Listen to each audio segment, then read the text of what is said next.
Good morning everyone. মিষ্টিস ফ্যামিলির একটি নতুন ব্লগে তোমাদের সবাইকে ওয়েলকাম। আশা করছি তোমরা সবাই ভালো আছো আর আমিও ভালো আছি। আজকে হলো বুধবার আর এখন বাজে সকাল 8:45। আর এখন থেকেই আমার কাছে দূরে সব বন্ধুদেরকে সাথে নিয়ে আজকের আমার নতুন ব্লগটি শুরু করছি। তোমাদের সবাইকে আমার ব্লগের সঙ্গে থাকার জন্য অনুরোধ রইল। ঘুম থেকে উঠেছি 5:30টার দিকে। তারপর ফ্রেশ হয়ে বাসি জামা কাপড় ছেড়ে ঘর ঝাড়ু দিয়েছি, মানে আমার বেডরুমটা। তারপর ছেলের জন্য স্কুলের টিফিন রেডি করে ছেলেকে রেডি করে খাইয়ে দাইয়ে স্কুলে পাঠিয়েছি। আজকে ওর বাবা ছিল, তাই আমার আর যেতে হয়নি, ওর বাবাই ছেলেকে স্কুলে দিতে গেছে।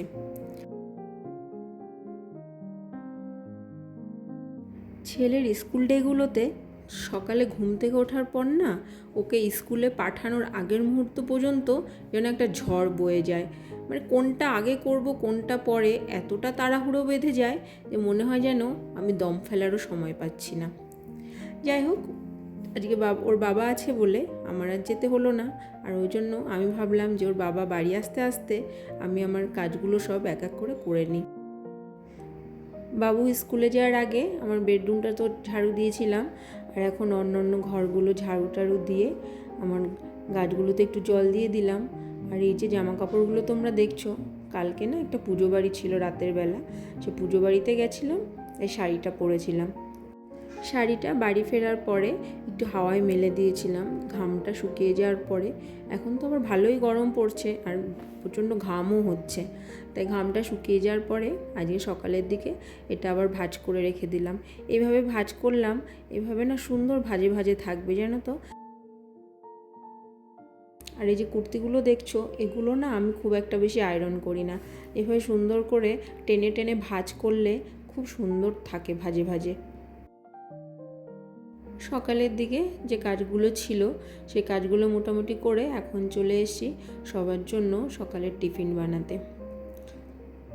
আমি তো সকালে চা খাই না, বাবা মা আর হাজব্যান্ড চা খায়, তা আমি খাই না বলে আমার শাশুড়িমা বলে থাক তোমার আর করতে হবে না, তাই মা নিজেই করে নেয়।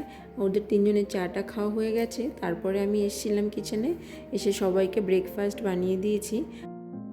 আজকে বানিয়েছিলাম গোলা রুটি। চালের গুঁড়ো, ময়দা, সুজি, ডিম, পেঁয়াজ, কাঁচা লঙ্কা, নুন সমস্ত কিছু মিক্সড করে এই যে গোলা রুটিটা করি, এটা না আমাদের বাড়িতে সবাই খেতে ভীষণ পছন্দ করে।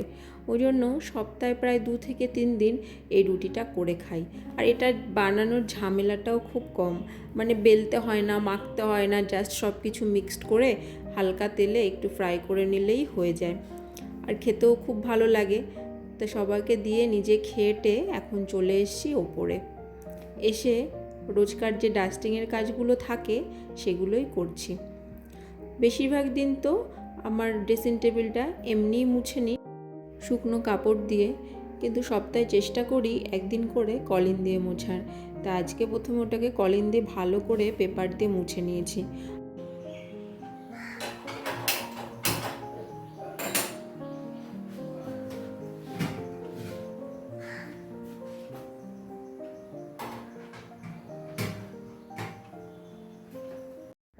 আজকে আর বেশি ডাস্টিংয়ের কাজ করিনি, বেডরুমের যে ফার্নিচারগুলো আছে মোটামুটি সেগুলো একটু ডাস্টিং করে এখন চলে এসেছি কিচেনে এসে সবার আগে ভাতটা বসিয়ে দিয়েছি, আর একটা ওভেনে ডাল বসিয়ে দিয়েছি।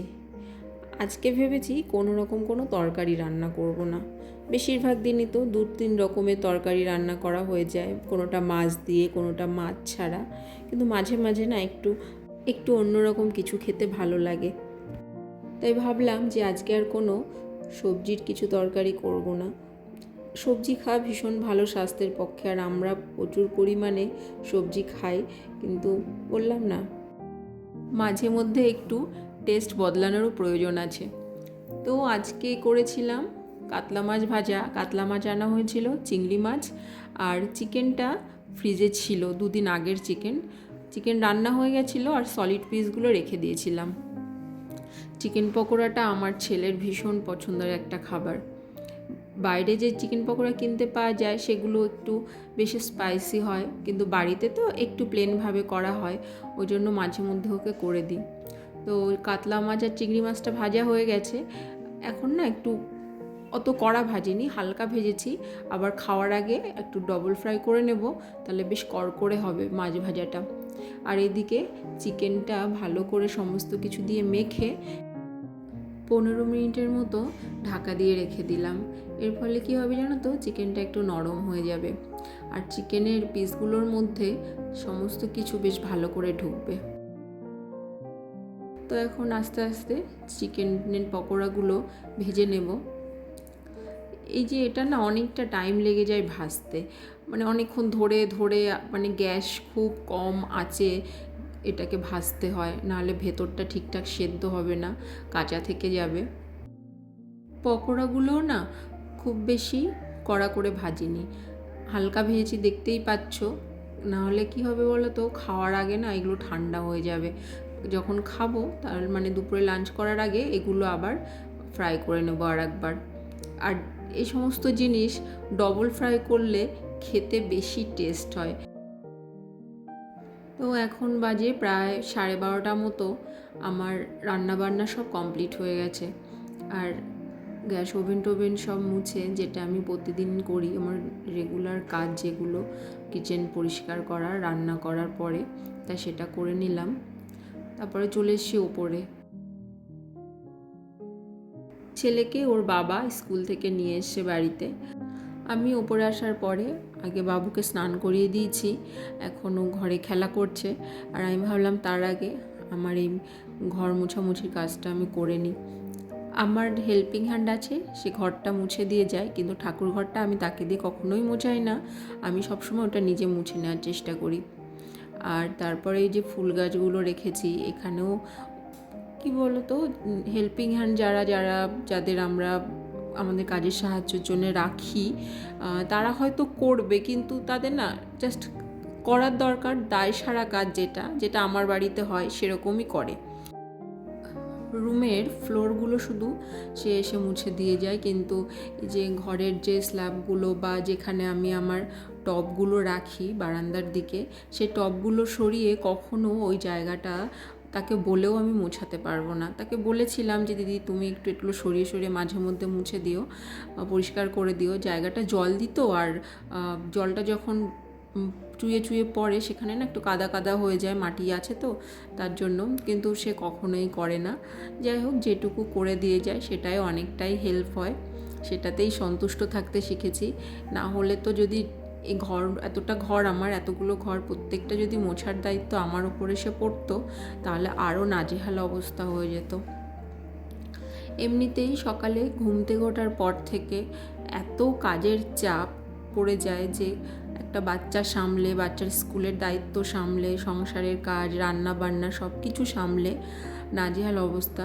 তা মানে কোথা দিয়ে যে দিনটা চলে যায় নিজে মাঝে মধ্যে না বুঝতেই পারি না, যে সকালে ঘুম থেকে উঠলাম তার মধ্যে দিনটা মনে হচ্ছে যেন শেষ হয়ে গেল, চোখের পলকে যেন একটা দিন আমার শেষ হয়ে গেল।